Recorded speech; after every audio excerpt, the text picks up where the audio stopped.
اگر ہندو بھی غوث پاک پر اعتماد کر لے تو میرا غوث ہندوؤں کو بھی ضائع نہیں ہونے دیتا، ان کی آس بھی ٹوٹنے نہیں دیتا۔ آپ کو پتا ہے راجہ رنجیت سنگھ کی حکومت کا دور ہے، راجہ رنجیت سنگھ کی حکومت کا دور ہے، دور حکومت ہے رنجیت سنگھ کا، اور اس وقت ایسا محبتوں کا ماحول تھا کہ اللہ اکبر، ہندو مسلمان ایک بستی میں رہتے، اور پھر اللہ اکبر مسلمانوں کے یہاں اگر کوئی فنکشن ہوتا وہ ہندوؤں کو شامل کرتے، اسی طرح اللہ اکبر مسلمانوں کے بہت سارے معاملات ان ہندوؤں کو پتہ چلتے کہ یہ کر کیا رہے ہیں۔ اللہ اللہ، راجہ رنجیت سنگھ کا دور ہے، اس دور کے اندر ایک خاتون تھی مسلمان، اور اس کے پڑوس میں ایک ہندو عورت رہتی تھی۔ اللہ اکبر، لوگ کہتے وہ ہندو بہن رہتی تھی۔ اللہ اللہ، اور جب بھی ہر مہینے 11ویں شریف ہوتی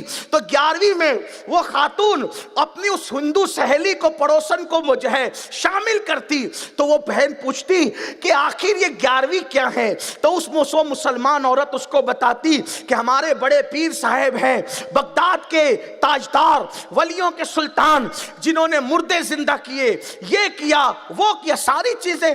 اب قادری سے کوئی پوچھے تو وہ چپ رہے گا؟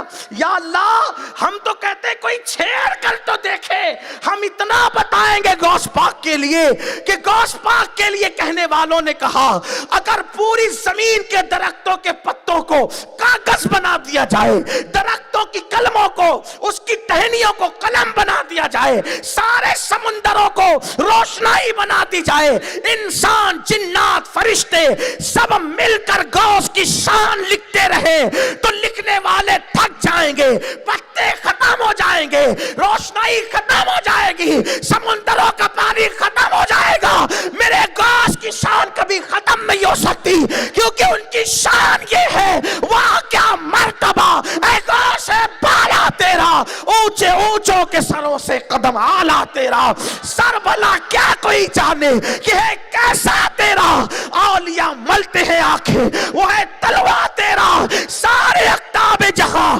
کرتے ہیں کعبے کا طواف، کعبہ کرتا ہے طواف در والا تیرا۔ غوث وہ ولی ہے، کعبہ جس کے گھر کا طواف کرنے آتا ہے، کعبہ جس کی چوکھٹ پہ آتا ہے، وہ غوث العظم دستگیر کی شان۔ لوگ کہتے ہیں کیا کعبہ بھی آ سکتا ہے؟ میں نے کہا میں تجھ سے بات ہی نہیں کر رہا۔ یہ لوگ کس سے گڑتے ہیں اپنے غوث کے لیے؟ میں نے کہا تجھ سے کوئی بات ہی نہیں ہے، اس لیے کہ یہاں تو اہل محبت سے بات ہے۔ جب ہم کہتے ہیں نا کعبہ طواف کرتا ہے غوث کی چوکھٹ کا، لوگ کہتے ہیں ایسا ہو سکتا ہے، محبت والے کہتے ہیں اس سے بڑی بات ہو سکتی ہے، اس سے بڑی بات ہو سکتی ہے۔ ہاں، ارے غوث تو غوث ہے۔ جب رابعہ بصری کے استقبال کے لیے کعبہ آتا ہے، کجا رابعہ کجا غوث العظم دستگیر، کیا فرق ہے نا، زمین آسمان کا فرق ہے۔ رابعہ بہت بڑی خاتون ہے، لوگوں نے ان کو عادی قلندر کہا ہے، لیکن ہم کہتے ہیں میرے غوث نے، میرے امام نے کہا، کیا کہا پتہ ہے؟ امام کہتے ہیں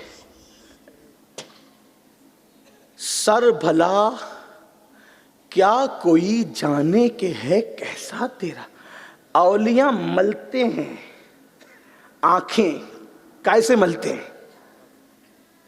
اولیاء ملتے ہیں آنکھیں کیسے؟ وہ ہے تلوہ تیرا، جس کے تلوے سے ولی آنکھیں ملے وہ غوث پاک ہے نا۔ لوگ ان کو ذرا سمجھے تو سے، غوث اعظم کا نام لیتے لیتے لوگ ولی ہو گئے۔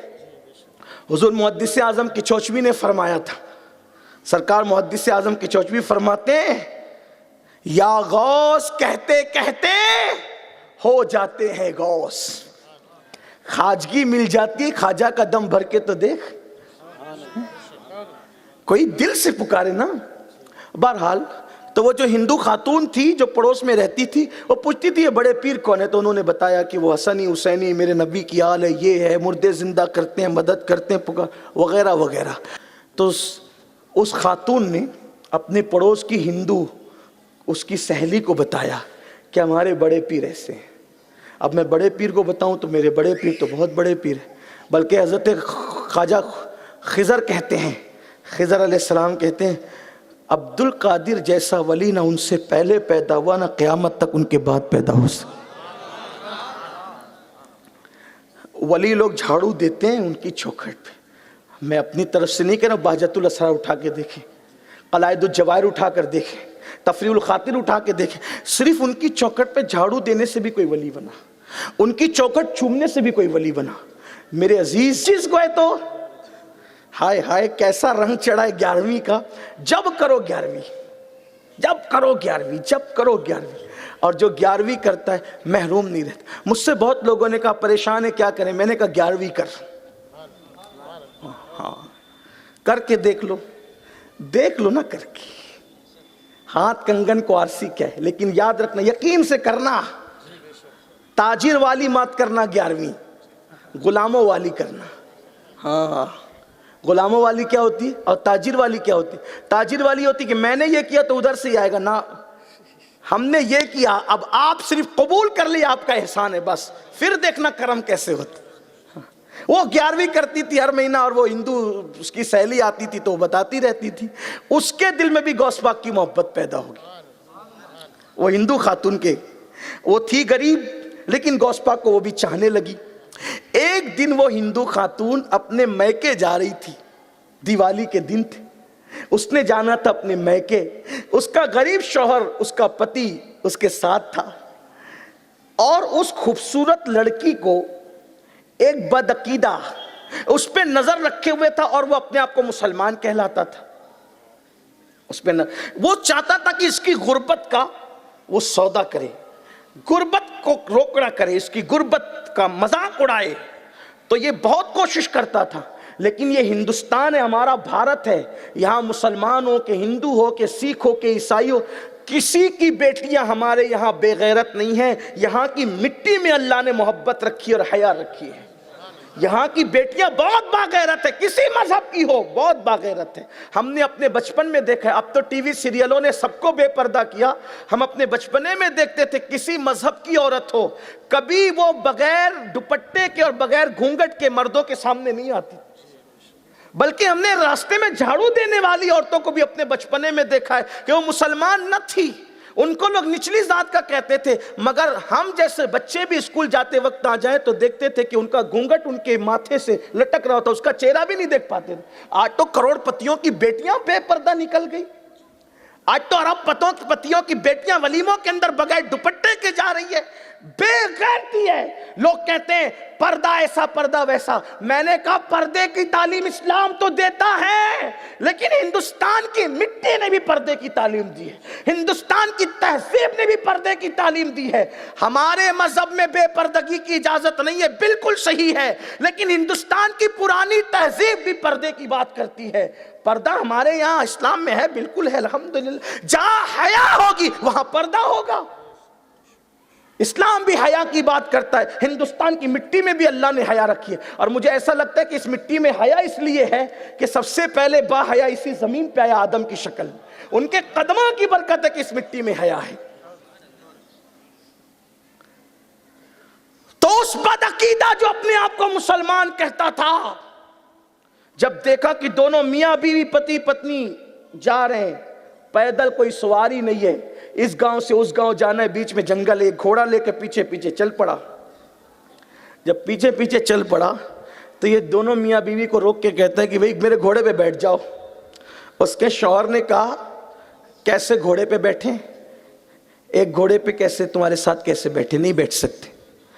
تو اس نے کہا ایک کام کرو، میں تمہیں پیدل چلتے نہیں دیکھنا چاہتا، میں اتر جاتا ہوں، لگام پکڑ لیتا ہوں گھوڑے کی، تم اور تمہاری بیوی بیٹھ جاؤ.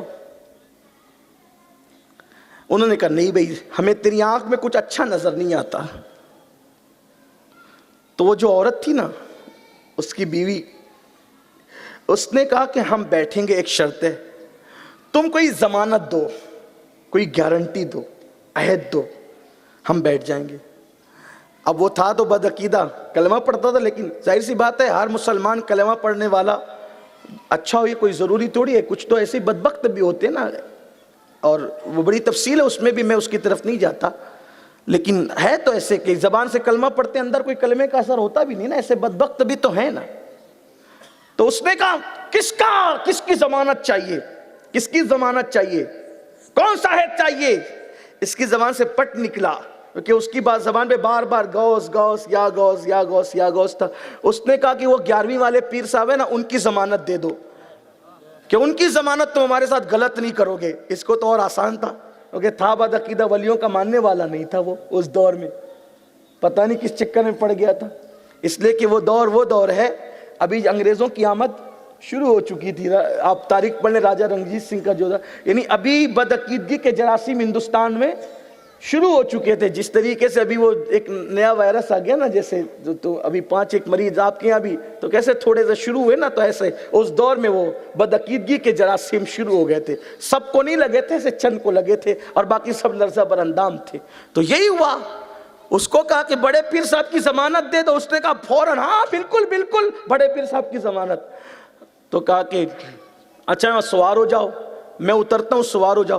جیسے یہ اتر کر کے شوہر نے پہلے بیوی کو سوار کیا، ابھی وہ بیوی سوار ہوئی تھی کہ اس نے تلوار نکالی اور اس کی گردن اڑا دی، اور یہ بیٹھ گیا جست لگا کر کے گھوڑے پر، اور ایڑ لگائی، اور اس کو دبوچا اپنے بازوؤں میں۔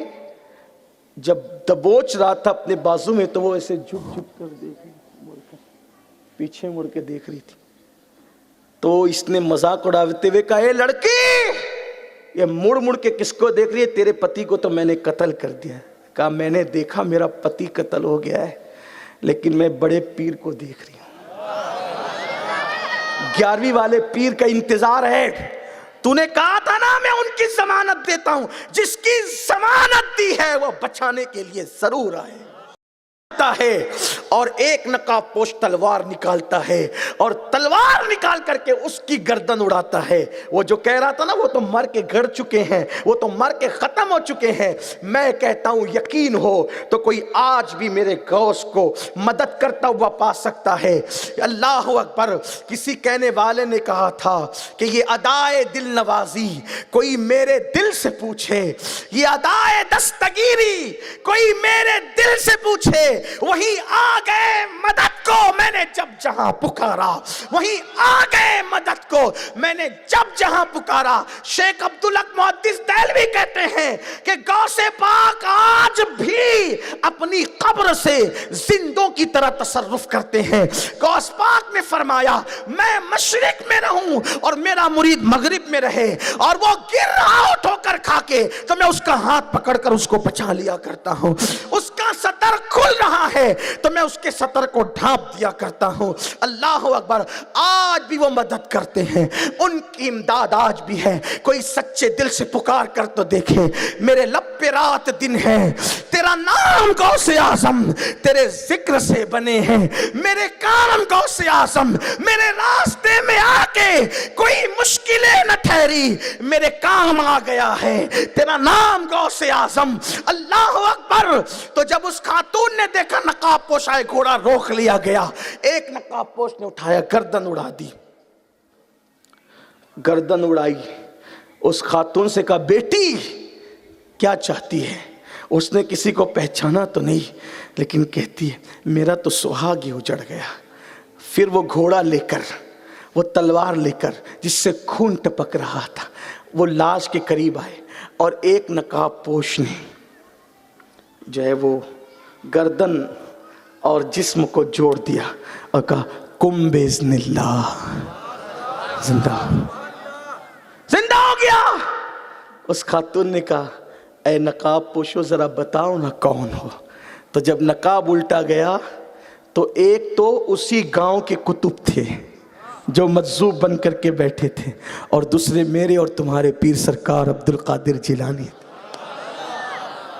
کوئی یقین کر کے ان کو، پھر جب قرآن کہہ رہا ہے کہ وہ قیامت میں مدد کرے، دیکھیے مسئلہ کہاں اٹکتا ہے، لوگ کہتے ہیں وہ مدد نہیں کر سکتے۔ میں کہا جب اللہ قرآن میں کہہ رہا ہے کہ وہ مدد کر سکتے قیامت میں، جو قیامت میں اللہ کے عذاب سے بچا سکتا ہے، کیا وہ دنیا کی مصیبتوں سے نہیں بچا سکتا؟ کوئی یقین تو کرے۔ اور پھر غوث پاک کہتے ہیں کہ میرے اللہ نے میرے ساتھ وعدہ کیا ہے کہ جو میرا مرید ہوگا میں دنیا میں بھی اس کی حمایت کروں گا اور آخرت میں بھی اس کی حمایت کروں گا، اور میرا اللہ میری حمایت کو قبول فرمائے گا۔